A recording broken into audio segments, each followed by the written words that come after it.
think one of the things I see now in a big trend is the notion of CMO taking on more and more characteristics of Chief Growth Officer in a company.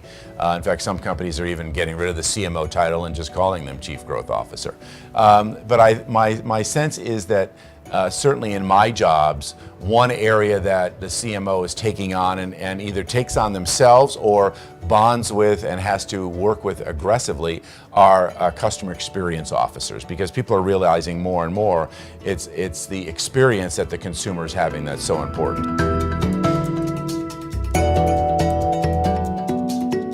It's really important to have a social media strategy that not only reflects your brand and your presence on those platforms, but really is also important is to be listening to hear what those consumers are saying about you. I can tell you in my last life at Coke, one day we woke up a number of years ago and we said, gee, we're not really, we're not in the game with consumers. We're not hearing what they're saying about us. And as a consequence, we doubled down pretty quickly and in a very short time put up about 36 of these, what we call customer interaction centers. And that's where we are with Subway. We're in the process of standing up kind of a global social listening centers around the world in order that we can not only listen and hear what people are saying about our brand, our food, our service, etc., but also start responding to them.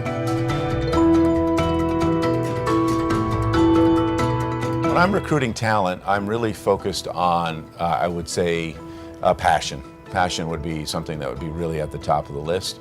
I also want people who have intellectual curiosity, people who are constantly wanting to learn and see new things and get out and engage with customers, with the business at a field level. That's really critical, in my view, for success. It needs to be reflected in all the things that the company does. And the only way you can measure that then is when you sit down, and I believe it's not just with the consumer, it's with your employees. Do they believe that?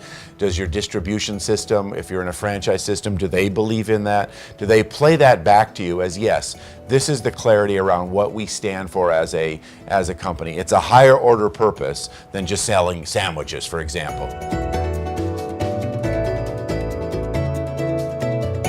Now it's much more, geez, we've got this tremendous asset, whether it's the Olympics or the World Cup or the NBA or what have you, and how do you leverage that asset against everything? And so one of the ways we would always talk about and think about that asset is, can we sweat that asset as much as possible across hospitality, across consumer promotion and engagement, across the sustainability, across the digital channels, again, in the mobile arena, all the elements of how you would take that asset and get the most intrinsic value out of that is really, really how I believe that sports marketing has changed enormously.